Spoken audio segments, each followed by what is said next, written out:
Thad Matta here along with Sam Thompson and Shannon Scott after the Buckeyes found out where they're going in the NCAA tournament. Actually, those three guys were sitting here just a few moments ago. I'm Doug, Ari, and Bill. I let you be Sam Thompson because you can sky and dunk. I'm D'Angelo. You're D'Angelo. Are you mad I didn't make you the dunk guy? I mean, I like to shoot the ball, so that's fine. Have you ever dunked? No, I can't dunk. I'm fat. Oh, you're not fat.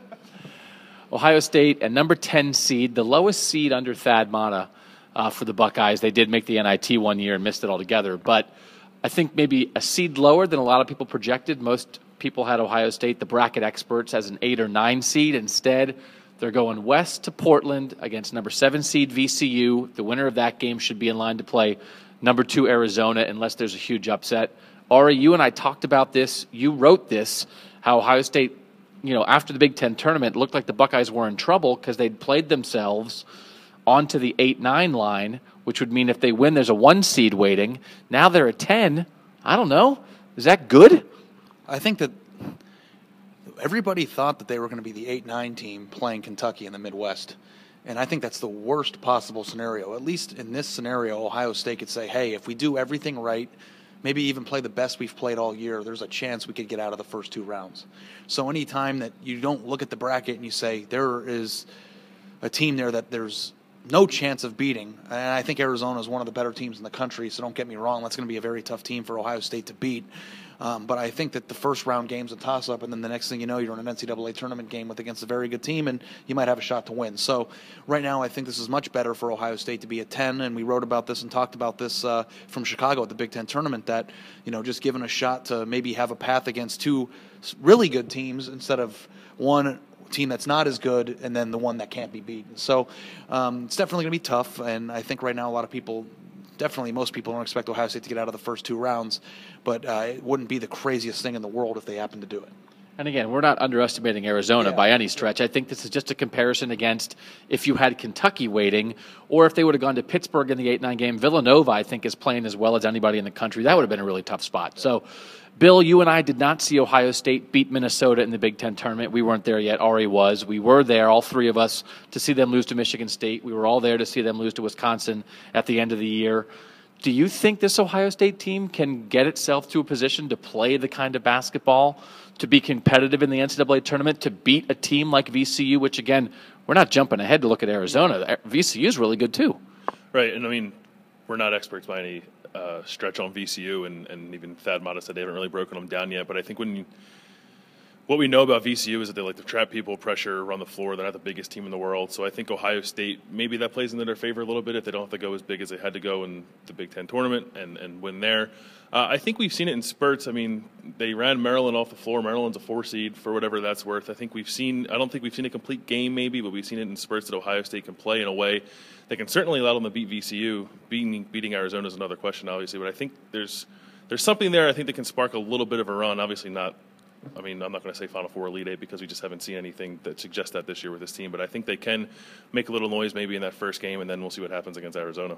Thad Matta said he went back and watched the Michigan State loss again and thought afterward, wow, Michigan State did play really well.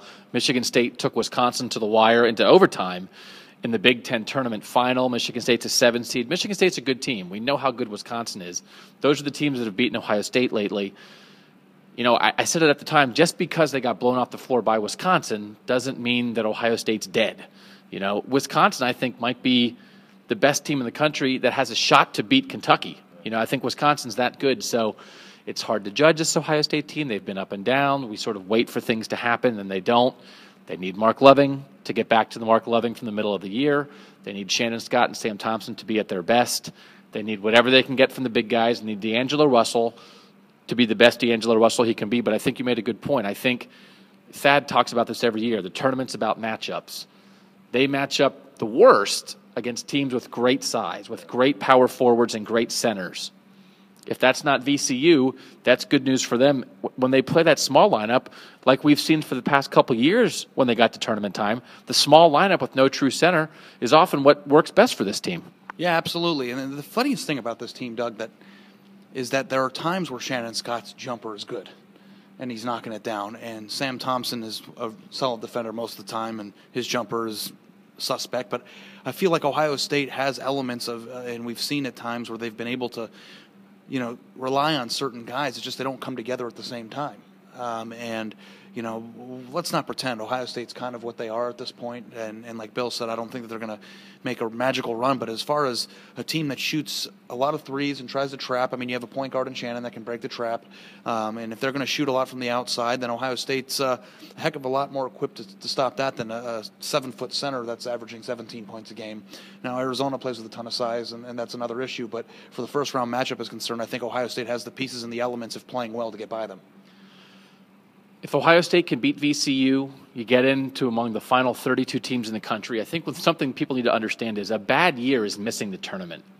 A bad year is not being a 10 seed, maybe losing in the first round, or maybe only getting one win.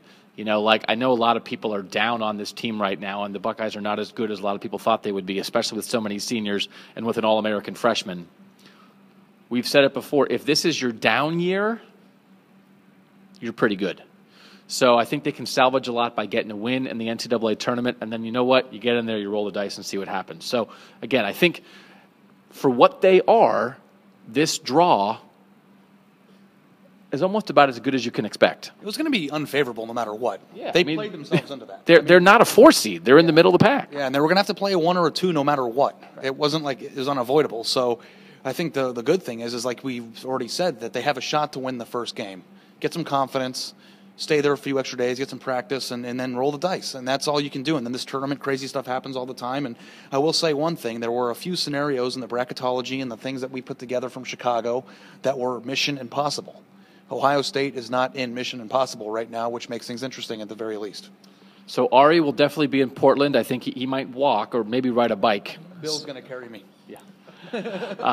So follow all our coverage leading up to the Buckeyes Thursday in Portland against Virginia Commonwealth. More football stuff coming this week, even though the Buckeyes are off this week for spring break. There are no football practices. We will have football stories. As always, thanks for reading. Thanks for watching. For Bill Landis, for Ari Wasserman. Here at the Schottenstein Center with the Buckeyes background, I'm Doug Maurice here on cleveland.com.